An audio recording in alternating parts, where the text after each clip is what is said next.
In other words, you go back to the forests, away from the polis, outside the pale. This, the doing of this may take many forms. It may be purely perfunctory, that you retire to a cottage in your backyard. You may actually go out into the jungle. You may actually tear off all your clothes and run naked and sit by the river. All sorts of ways of doing it. But you give up your name. Sure if you become nameless. Or you may assume a name that is a divine name, one of the names of God. There are people trying to do this in the United States. Am I on the wrong camera? I met one the other night and I asked him what his name was and he said, my name is No. And he absolutely would not acknowledge any other name at all. Great. Okay. Who are you? So, you're not going to see much from over here. How about this one? When you become a vanaprastha, you're outside the pale, and you concentrate your psychic energy. This drop-off's fucking crazy. Their turn-in's exactly inside of a freeway. What is this? No left turn because it's a freeway. Existence. You can find this out quite easily, but you have to pay attention to it. You have to concentrate. You have to give your whole mind to, say, take hold of a sound. All right, no more dumb commentary. We got one more. And find out what sound really is. Or you can look at light and find out what light really is. Or you can touch something and find out what is going on here.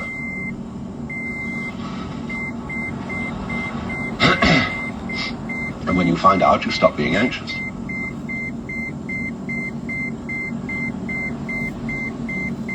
But you see then, politics is the order of that transitory state, which is the city arrangement, the role-playing, the game of social life. Design got the turn without getting killed by the traffic coming around that corner of the freeway. Now, I'm not trying to say in any way that the polis is something wrong. We shouldn't put it down and say it's bad.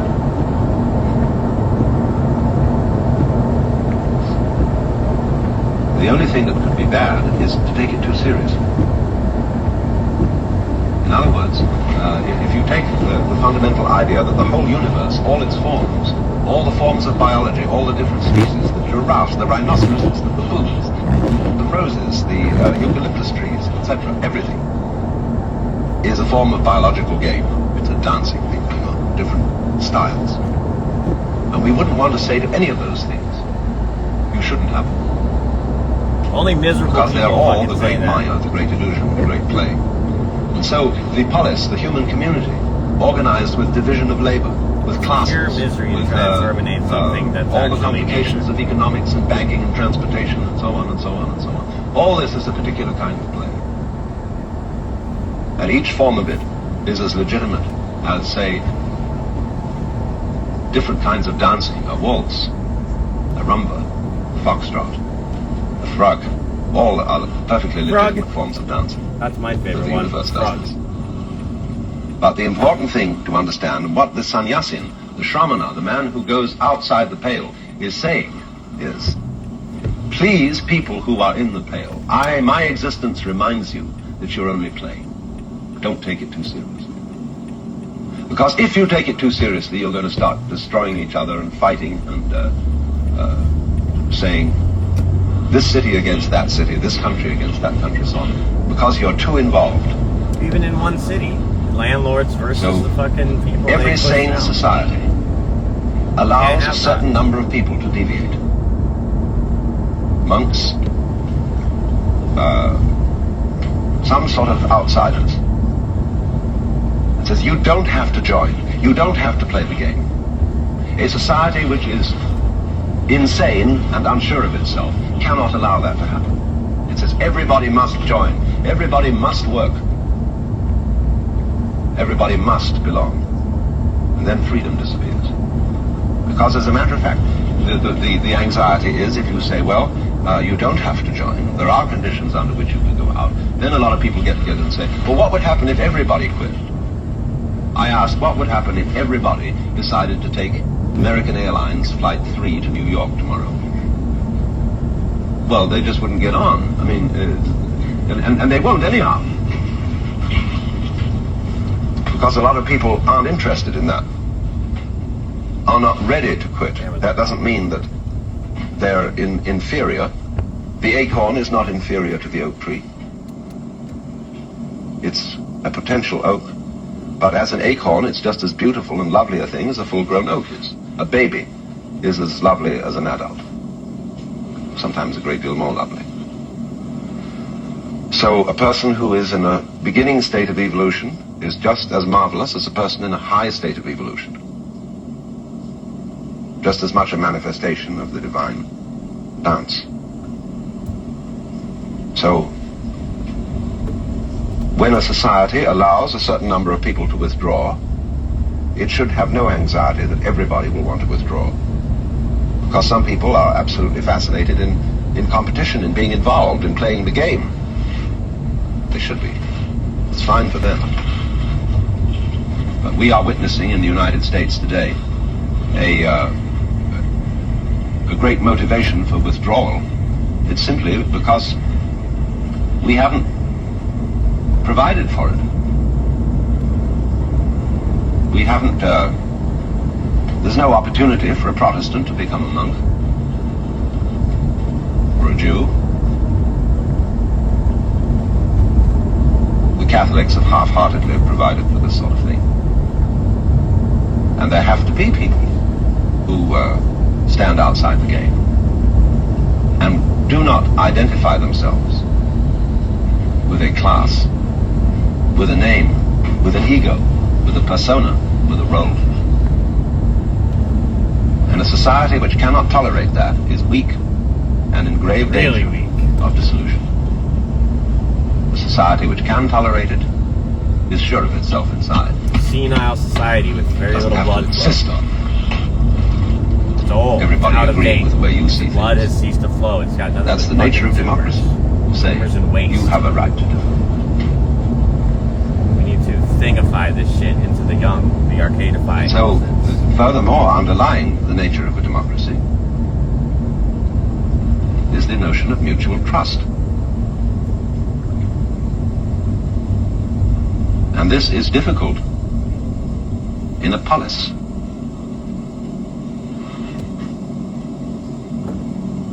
You can't obviously have an ongoing human arrangement in which proper behavior between each other is enforced by violence of some kind, by police. Well, after all, who stands behind the police? Who gives the police their authority? Why, the people do. But if the authority of the police becomes something separate from the authority of the people, you get a violent situation. You no longer have democracy, you have a dictatorship. So, but if you really trust each other, you don't really need that much means you're in the way of supposed to be able to police. say to a cop, Yes, I you don't need some agree with scouts what you're to direct saying, the traffic, and you're supposed to have authority over them, who in a certain sense. simply establish That's what court is for. which row is to move first. Not by authority, but simply pointing out that when we get to a crossroads, there has to be some sort of order here. That's why you ask the We let police, am so I many being cars go detained or through am I this free way. to go? Then we stop You them don't and we say let so many fucking cars nothing go through else. that way. That's for the mutual benefit of everybody concerned. Doesn't matter So there's a why stop they there. say they're Give a trying to signal, talk to you. Am I free to go or am I being which we've all detained? agreed upon. What's your reasonable suspicion that I'm being detained? But when that scout What's your starts probable dressing up like a cause for such a stormtrooper, thing? Am I being detained putting or on am I all free to kinds of go? guns and whistles and helmets and That's things all like you that. do. And he begins Just to say that act over and over and they'll control. stop fucking with you because they know you understand how to use Behave like lawyers that and how to kind of be a person. lawyer yourself. And he becomes a vested interest. Just tell them you don't agree by saying, am I free to go or am I being So we have to detained? say to him, go back to your Boy Scout's hat. Take off that helmet. On those bandoliers full of bullets and those boots. Take off that ridiculous weapon and not armor and what come we to me need. person to person without a fucking weapon, you asshole. And then Then you we behave can like talk that. about And some everybody will fucking respect actual you, talk put and up be your hand actually and say, "This road, democracy. please," and then everybody will Put down your weapons accommodate and come themselves. person to person. I ain't saying So- shit to you if you're armed. other than am I being detained or am I free to go? Fucking ridiculous soldiers pretending. Get a real job. Tolerates within itself. Deliver some fucking nourishment to your goddamn neighbors. Get a real fucking job, you asshole fucking fascist. Who play no role. Who are in that sense liberated. We come to see, all of us, that the political game is not absolutely serious. That the laws of the state are not the laws of nature. That the laws, what we even call the laws of nature, are, very many of them, nothing but social institutions, like time, like space, and so on. And so in not taking our civic, political life too seriously, we can live it at a decent pace and stop from the idea that it is our sacred duty to impose our wonderful way of life on everybody else.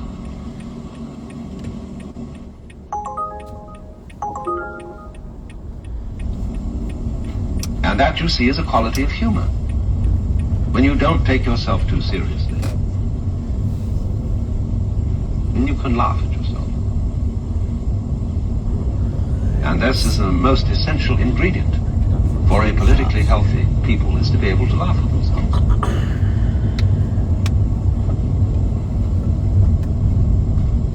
That's why one of the difficulties about churches and law courts. Prepared to broadcast that rings. I was in a law court some time ago giving evidence.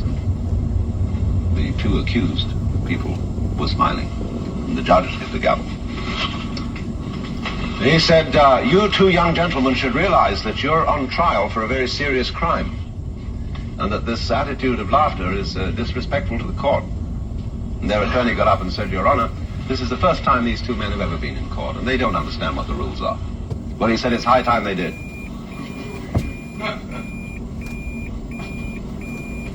Now, every great court where a supreme king, Chakravartin, presides, always provides for a jester to be present. Because the moment the king in charge, or the justice, becomes too serious, and takes himself too seriously, there is tyranny abroad. And so a proper king has sitting right down there on his left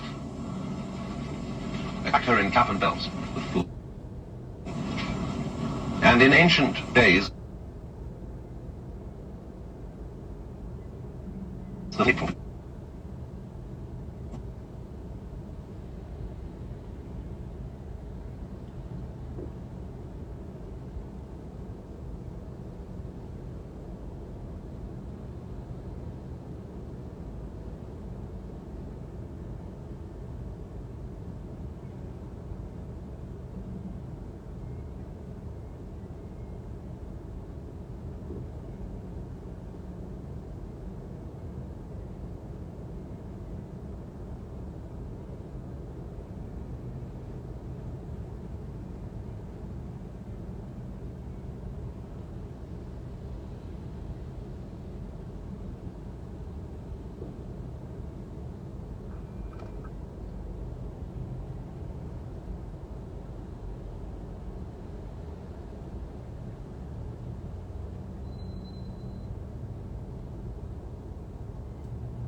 maybe let's listen to a different part of the same file. This is the third stream we've done on my current stream bucket. And I got some Alan Watts and a whole set of my Terrence McKenna downloads, which is a guide to the Tao of programming and gathering info. We're just listening to the Watts part right now. Let's go.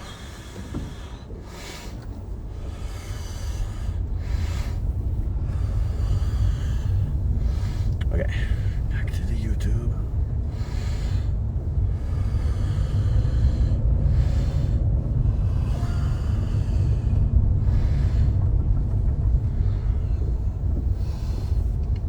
I should just be in and out of this shop because we are on time.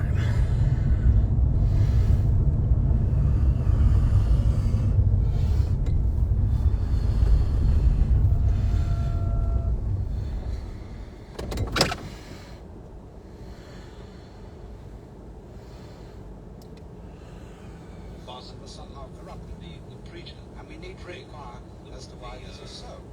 Nosy Parker in charge of everything. The root of the matter is, I think, grandfather. This is the word. The commercial is an enterprise into which one goes for the sole purpose of making money. You, in a way, almost by definition, don't enjoy doing what you're doing. I always marveled at this when I was a small boy. But my father had to dress in peculiar clothes. It is a clean and don a dirty hat, and it has no meaning. And catch a train at 8:30 to go into the centre of London, where he bored himself for long hours selling money. Is it problem when my bush sensation, totally clear understanding that, to put it in Zen terms, 10,000 formations, one suchness. Or you might say, the 10,000 things, that is everything, is of one suchness. That is to say that there is simply behind and appearing as the multiplicity of events and creatures in this universe, simply one energy, and you're it, and everything is it. And the work of Zen is to understand that, as to say, so as to feel it in your bones. But Zen has nothing to say about what that energy is. And this, of course, gives the impression in the minds of Westerners that it is like, we would say, blind energy. Because the only alternative to that we can suppose, thinking in terms of our traditions, is that it's something like God. That is to say, a kind of cosmic ego, an intelligent being, almost personal. But that, in Buddhistic view, would be as far off the point as thinking of it as blind energy. The reason why this word suchness is used is to leave the whole thing open and absolutely free from definition. Because the whole point about this energy is that it should be unformulated. That is not to say formless in the sense of, some kind of computer, which is just a featureless mess. It means that at the basis of everything, there is something which in the nature of things never could be made an object, discerned, figured out. They're in just the same way, just exactly.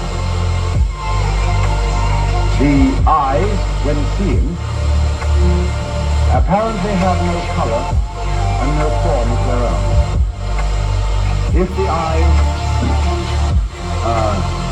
had a form of their own, they would distort all the forms that we see, and perhaps in some sense they do. If the eyes had a color of their own, that is to say, if the lens had a color, it would screen out that color in nature. And so you would never see it, you would never be aware of it. But we are not aware of the color of the eye, the lens, because it is basic to all science.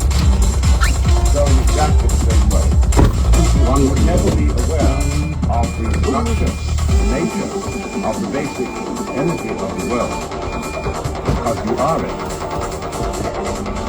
And everything is it. And you might say, well, that doesn't make any difference. And it's true, it doesn't. But it does make a difference in the life of the person who realizes that that is so. Although it doesn't make any particular difference to anything that happens, except this one important matter. If there were no eye, there would be no sight. True, you have this side and that, and the structure of the eye doesn't make any difference to this side and that. But upon it depends the possibility of seeing. And so upon this energy depends the whole possibility of there being a illusion. That's rather important, but it's so important that we overlook it. It doesn't enter, shall we say, into practical considerations and prognostications. That's true. And therefore, modern logicians in the philosophy departments will argue that all assertions about this energy, as that it is there at all, are meaningless. And that, in a way, is true. Because the world itself is, from the point of view of strict logic, quite meaningless, in the sense that it is not a sign, a symbol pointing to something else. So then,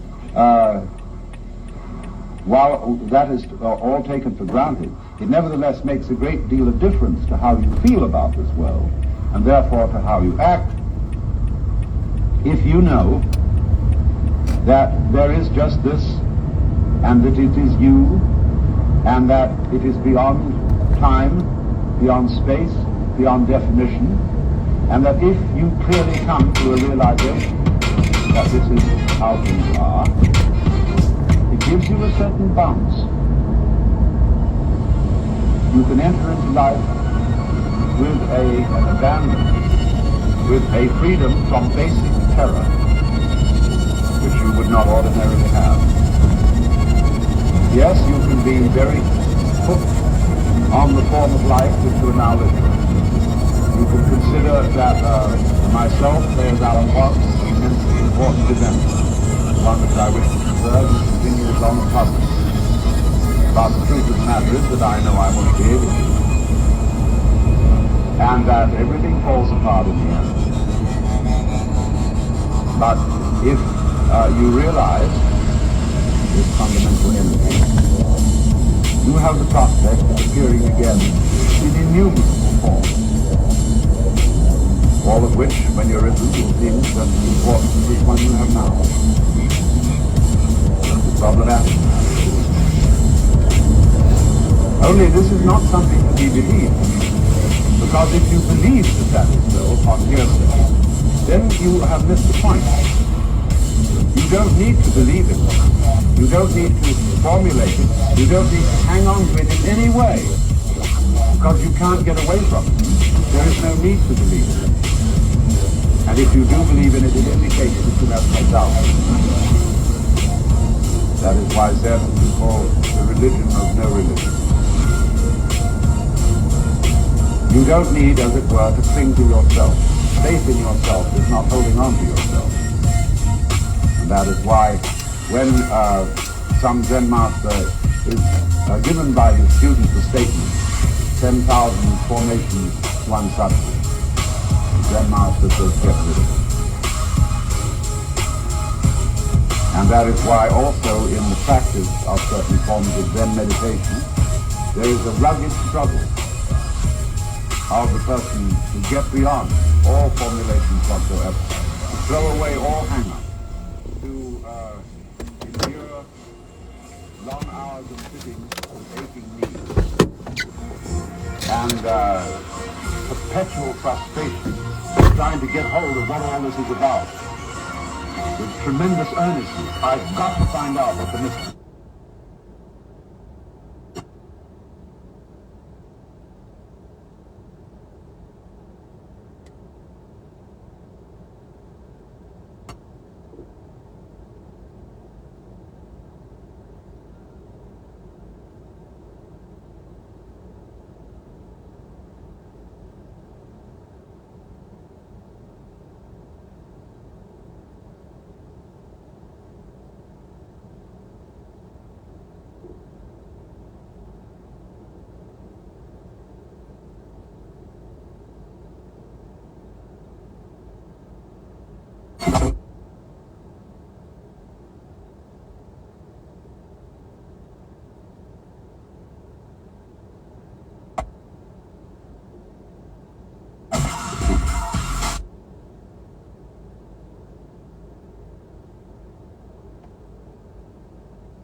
So light and dark, just like that.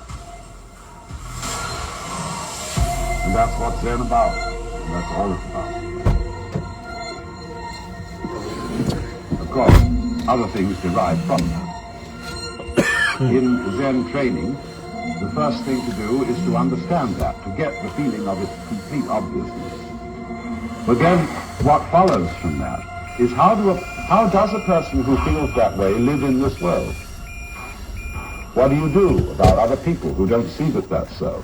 What do you do about conducting yourself in this world?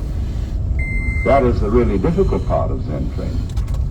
There is at first the breakthrough, which involves certain difficulties, but thereafter there's the whole question of learning compassion and tact and skill, as Jesus put it, to be wise as serpents and gentle as doves.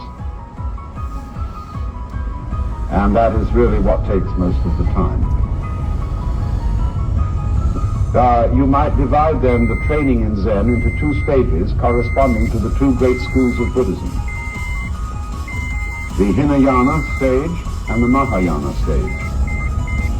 The Hinayana stage is to get to nirvana, to get to living in the great void. But then the Mahayana stage is to come back, as the Bodhisattva comes back from nirvana, out of compassion for all sentient beings, to help even the grass to become enlightened.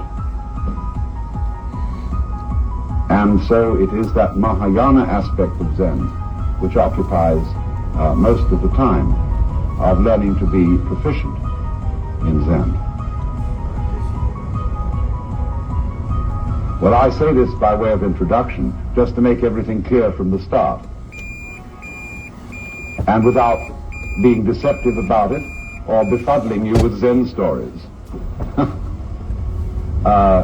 Where, although they are really quite clear, the point doesn't get across very easily to Westerners, except as something fascinating.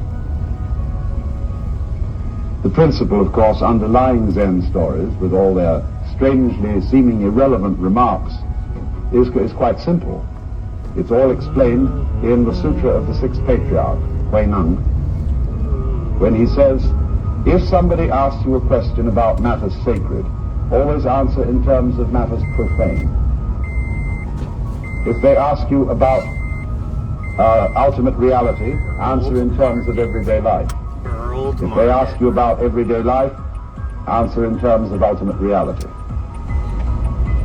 Master, please hand me the knife. And he hands him the knife blade first. Please give me the other end. What would you do with the other end? This is answering an everyday matter in terms of the metaphysical. Master, what is the fundamental principle of Buddhism?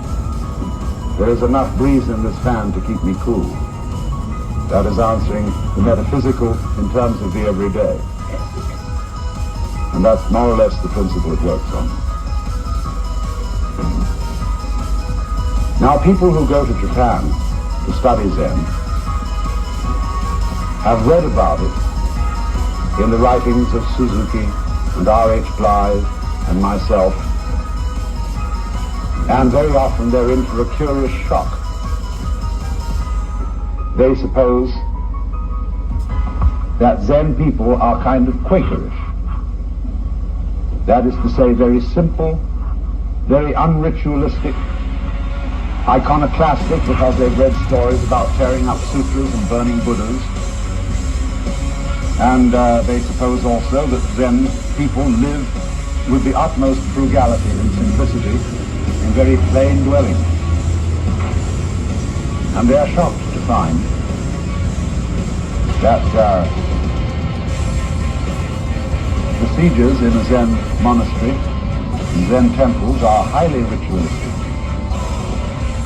That the temple buildings and grounds are positively sumptuous, and that Zen is existing in terms of a big ecclesiastical organization with hierarchies, with formulations, with all the things that one would recognize as characteristic of ecclesiastical organizations all over the world. I have perhaps the advantage over some students of having been deeply involved in Christian ecclesiastical organizations. And therefore I'm able to recognize the traits and the foibles of this sort of professional community anywhere in the world. But in order to see that, you have first to penetrate through a certain superficial glamour. Zen to Zen people is quite an everyday matter. But to the outsider, the chant, the incense, the mysterious iconography of the Buddhas, the serene expressions of Zen masters, the real mysterious meaning, the occult traditions, the great masters of wisdom.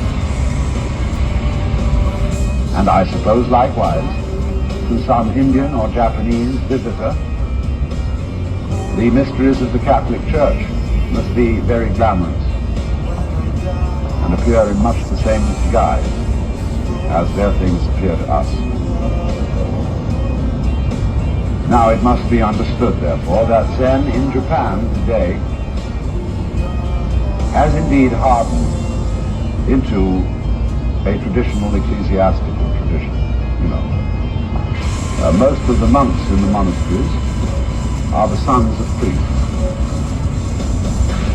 You see, when you, a Zen monastery is a seminary more than a monastery. It's a training school. It isn't a monastery in our sense where you take life vows and you enter into the monastery for your whole life with the vows of poverty, chastity, and obedience. It's a training school from which you graduate in due course when the teacher thinks you're ready. And after you graduate from the Sodo, which simply means the soul is a Sino-Japanese way of pronouncing Sangha, which means the order of followers of the Buddha who have taken the vows of the bhikshu, or we would say monk. Monk isn't really the right word. And do means fall. So, when you've taken the training, there are various options open to you. And the usual one is to become a temple priest. Every Zen monastery stands in the middle of an enormous campus. There is the training center, and then surrounding it ever so many separate buildings which are individual temples. And these temples were originally built by wealthy patrons of the monastery to provide a place where a priest would for all time chant sutras for the future assistance of the wealthy patron through his future incarnations. And likewise, in villages all over Japan, there are temples of the various sects of Buddhism to serve the villagers, where the priest will recite the sutras on the occasion of a death, or help out in sickness, or offer memorial services for the ancestors. And that's the main job of these people.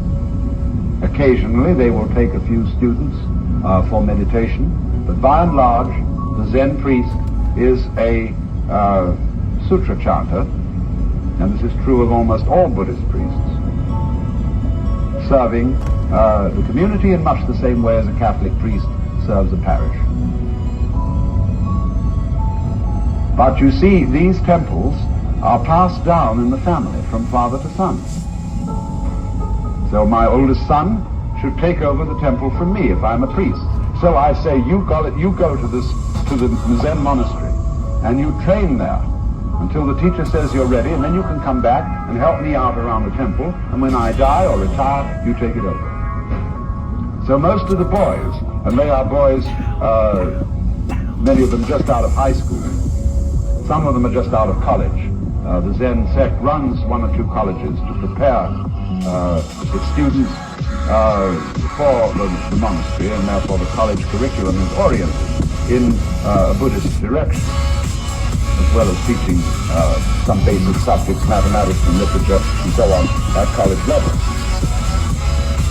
But therefore, the boys in there are not really there because they have a strong vocation for it. They are there because they've been sent there through parental authority. And therefore it is not surprising that their attitude to Zen is rather mechanical. I notice this more in the Soto sect than in the Rinzai sect. I made 2 visits to Eheji, which is a most gorgeous monastery, about 120 miles north of Kyoto in the mountains. It is one of the most beautiful places on earth, tremendous place, and about 100 odd monks are studying there. But those monks are, as far as I can see, principally preoccupied with manners. They are absolutely fanatical, one might say, about good form. And it's true, they are beautiful looking people, very industrious, they are neat to a fault. You could lick the floor in the toilet, it's so clean. It's orderly, precise, and the chief monk and priors, you might call them, are very strict. But to a great extent it's a kind of mechanical resistance. They are going through a prolonged hazing process, as it were, in order to be fit to take over father's job and to have Zen style. Zen style is very important, just as we train physicians to have a good bedside manner, or a priest to behave as a priest in the style of a priest, and that carries with it a certain aura of tradition and authority and conviction.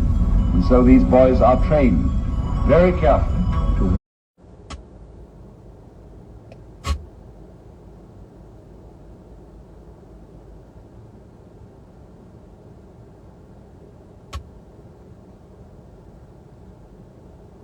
change and step out of the Western interest in Zen. As a matter of fact, this sort of revival is true all over Asia. If you read a book by Ernst Benn called Buddhism or Communism, very fascinating. And he shows to what extent there has been a Buddhist revival in Asia through Western intervention, interest, and so on. And this is particularly true in Japan. It all started with Suzuki giving his fascinating konon for everybody, making Zen, bringing out its great profundity. So people came over and began asking questions. And some of those old teachers were suddenly startled. What's all this about?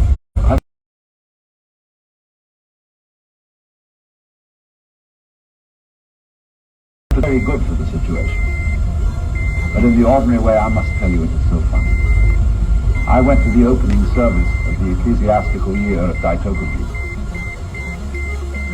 And on this occasion, there is a fantastic beating of drums to rouse everybody throughout the campus. Big area. Wonderful drum beats. It sounds so almost African. And gradually all the temple priests come from their various parts of the precincts and gather in the Sodo, the monks' hall. And then all the monks come, and they, as the drumming ends, they have a great chanting. They chant several sutras. And then the master gives a lecture called Peisho. And he sits in his... We like lost the signal right here. Instagram, I'm not gonna fucking broadcast.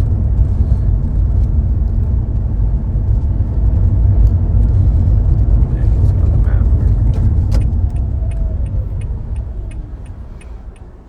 I have a little map here.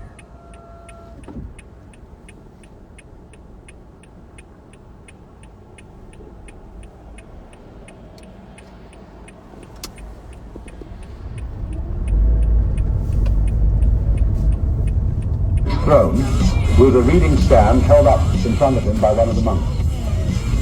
And opposite him is the Buddha, sitting in his shrine. And the Teisho is a commentary on some old Zen text like the Rinzai-Roku, in which the master has a dialogue with the Buddha. He gives it in a very monotonous way, hardly ever raises his voice. And if some interruption occurs, like a rainstorm or something like that, he just goes straight on. He doesn't stop, because it doesn't seem to be of the slightest importance whether anybody listens.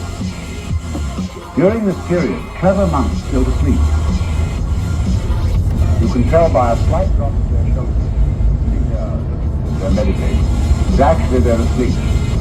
And they've worked out a system whereby you know how you can work an alarm clock to wake yourself up at a given time. They wake up, the monk in charge, who has to hit the clapper or ring the bell, is always awake about 5 minutes before the lecture ends. Quite long. But I remember sitting Japanese fashion through its duration with a tape recorder beside me, looking like a suitcase. But there were these monks. They were asleep. So they are just exactly like schoolboys. And undergraduate fraternity men, and seminarists, the world over. They would much rather be over the wall smoking a cigarette or dating girls in town. But as I say, every so often, one of them really comes through.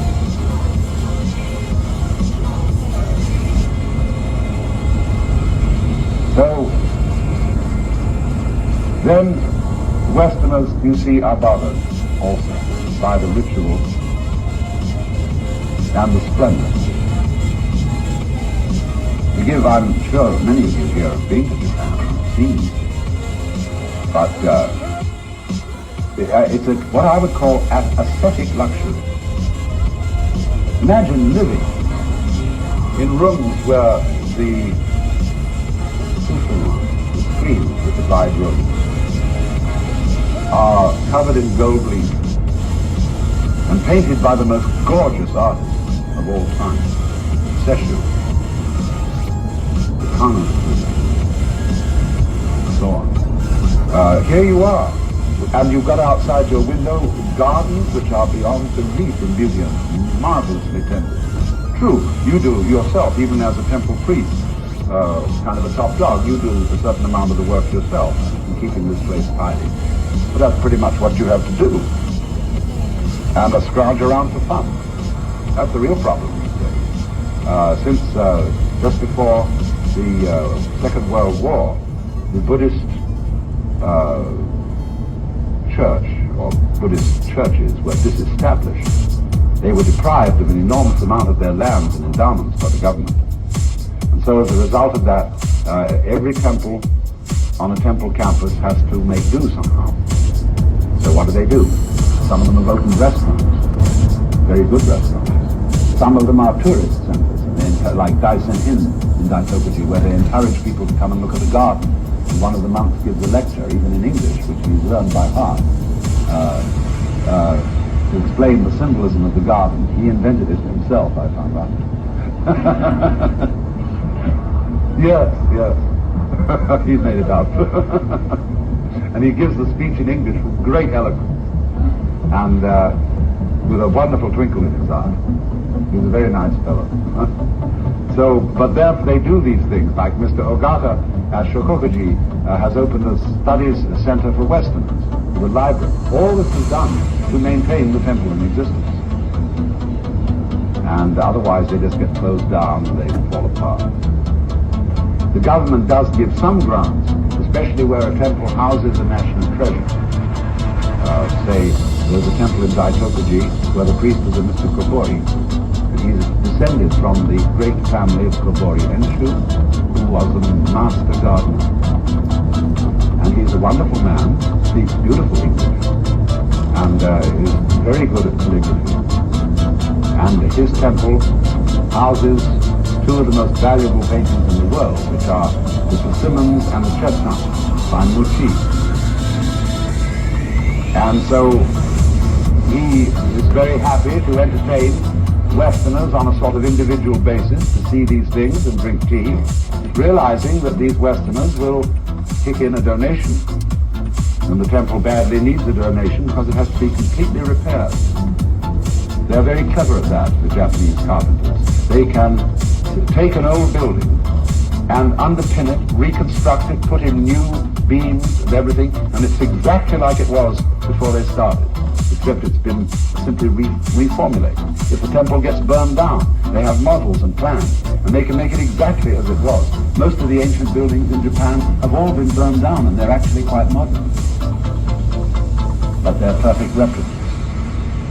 After Kinkakuji, the Golden Pavilion, you know, the story by Mikimo was burned down by a mad monk. It's there again, shining with gold as it was in the old days when it was brand new. So, I think, this impoverishment has been very healthy. Because otherwise, if they had sat back on their donations, and they would have just gone to sleep. As it is, they have to do something to function as a temple in some way. And this also has been a helpful influence in bringing about some kind of a revival. The success in education or religion is of a deadly thing. I know so many worthwhile causes that started out struggling and they had something really great. And then when they succeeded, they became sloppy and eventually fell apart. Or they meant, worse still, instead of falling apart, they just go on and on and on being dull. That so easily happens. So this poverty has been a good thing. But the real struggle and the real problem is this. The younger generation in Japan is not interested in Buddhism, period. If you ask a Japanese, say roughly between 30 and 40, what's your religion? He's apt to say, my parents are Buddhists. As for himself, he has no interest and he knows nothing about it. When they hear sutra chanting, they think, oh, what a bore. Nobody understands it anyway because the sutras are chanted in the Sino-Japanese, that is to say, it is a peculiar Japanese way of pronouncing Chinese. It is not the Japanese way of pronouncing Japanese. And so nobody knows what it's about. Most of the people who are chanting don't know what it's about. And of course some of it, insofar as it's what's called dharani, didn't mean anything in the first place. And so they have this modern feeling. What does it all mean? Second generation Japanese in the United States can't stand it when the priests chant a sutra to pacify the old folks. They want the whole thing changed. And they sing in the Buddhist churches in the United States, Buddha loves me, this I know, for the sutra tells me so. They have Sunday school and everything they organize just like a Protestant church. Because the Nisei and the Sansei, second and third generation Japanese, want to slip into the American scene. And unlike the Chinese, who are very retentive of their culture, the Japanese settlers here seem to want to lose it and become riparian.